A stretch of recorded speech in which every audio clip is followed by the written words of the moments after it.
Cruise news. Today's show will be a little different because this week we are potentially facing the greatest number of cruise cancellations, delays, changes, and port closures that we have seen all year.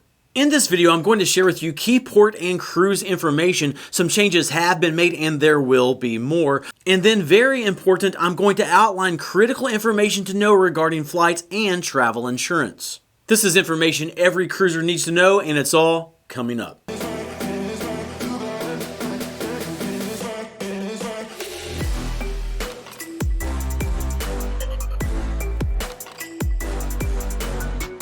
Welcome to the Travel Scouts. My name is Jason. We are your cruise news and information channel. We're going to jump straight into this vital information. I want to say up front that cruising doesn't even rank in priority compared to the safety of everyone in Florida right now. I'm going to speak to the impacts on cruising simply because we are a cruise YouTube channel. We are praying for the people of Florida. We have many dear friends there, many of you who are watching right now. I also want to say that Kelly and I are currently scheduled to fly to Florida this week for multiple cruises. So many of the key pieces of information that I will share with you are applicable for our own personal travel this week as well. With that being said, let's start with a quick update on Hurricane Milton. Here's the latest from Stephanie Abrams from the Weather Channel. Milton is currently over the Gulf of Mexico. Its path brings it over very warm water temperatures, well warm enough for the system to continue strengthening, which is what we expect over the next couple of days. It will spin towards Mexico today and swipe the Yucatan tonight into tomorrow. It then makes its way to Florida. It is forecast to slam into the west coast of the state as a major hurricane. That's a Category 3 or higher Wednesday into Thursday, taking out power and causing structural damage. It will maintain hurricane status as it cuts across the state. At the coast, the surge, it will be life-threatening at 12 feet, which could consume homes, businesses, and destroy roads. Through Thursday, the heaviest rain will fall along and north of the I-4 corridor. Milton is going to be large, which means inland cities and those even on the east coast of Florida will feel the impacts too. So what does this mean for cruise ships coming in and out of the 6 primary cruise ports in Florida? Well, looking at the current model from the National Hurricane Center, winds are expected to arrive early on Wednesday morning. Then they are showing that the actual hurricane itself will still be in the Florida area through Thursday morning. So we are looking at potential disruption for any cruises scheduled to begin or end on Wednesday, October 9th or Thursday, October 10th. On those 2 days, there is a strong possibility for at least some port closures or cruise ship avoidance of the area for safety purposes. I looked into the port schedules for the 6 main cruise ports in Florida, and there are 8 cruise ships that are subject to either potential delay or even cancellation depending on how things unfold. Let's start by looking at Wednesday, October 9th. There are 2 cruise ships scheduled to be in Florida ports on Wednesday.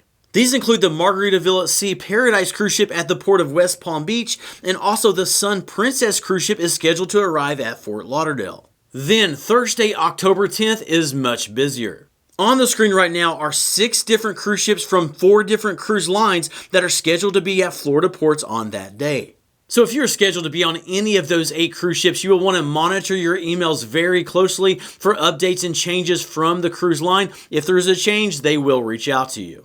Now, itinerary changes due to Hurricane Milton are already numerous. The list on the screen right now is not exhaustive, but these cruise ships have made alterations to their ports of call due to this storm.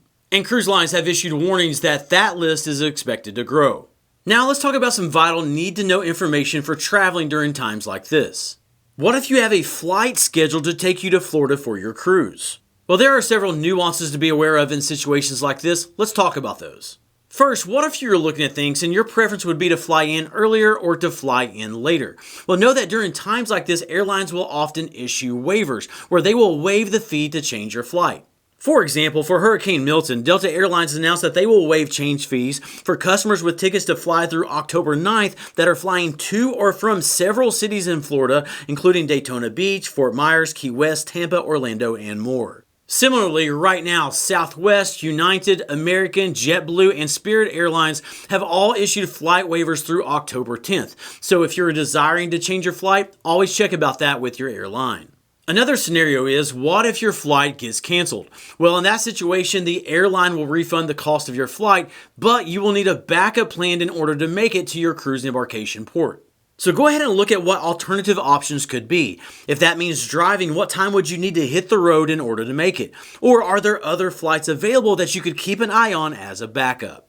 The next scenario is one that happens to 1 out of every 5 flights in the US, and that's without a hurricane, and I'm talking about flight delays. From the cruise line's perspective, they are not going to refund you just because you didn't make it. In a delay scenario, you have to decide what you're going to do. Do you have a backup plan, or what are your options? Now, this is where travel insurance can come in handy.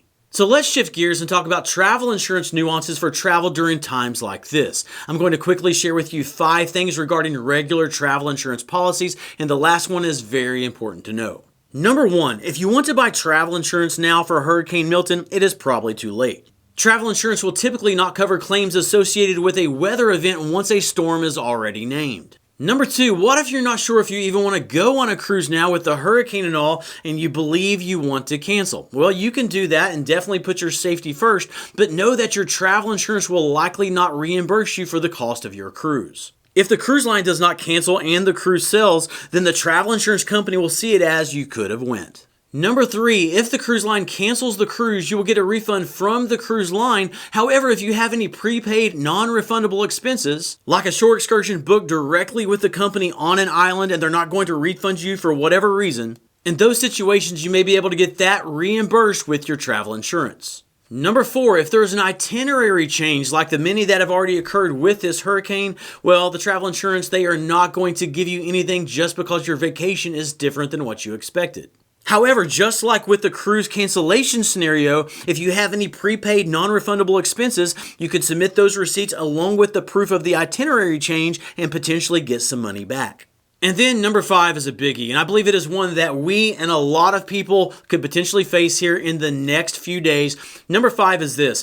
What if your flight is canceled or delayed and it looks like you're not going to make it to your cruise embarkation on time? Now, a lot of us may think, number 1, that's sad because we're going to miss our cruise, but then we'll also think we're glad we have travel insurance because we'll be covered in that scenario. We'll think, well, at least we're going to get some money back because of our trip cancellation benefits or something, so we decide to just go home and fill out our claim later. Well, don't do that right away. A lot of times, in order to make a trip cancellation claim, you have to meet 2 criteria. The first is that you must have missed 50% of your scheduled travel due to a covered delay, and the second criteria is that you must have made a good faith effort to continue your travel. So here's what it boils down to, and this is what travel insurance companies typically recommend that you do. If you get in that situation, call your travel insurance company while at the airport. Most of them have a 24-hour assistance number. Let their travel experts know your situation and let them provide you with alternative ways to get linked up with your cruise that would be covered by your insurance policy. If it makes economic sense for them to pay for a certain flight, a hotel stay, and some food rather than recoup everything,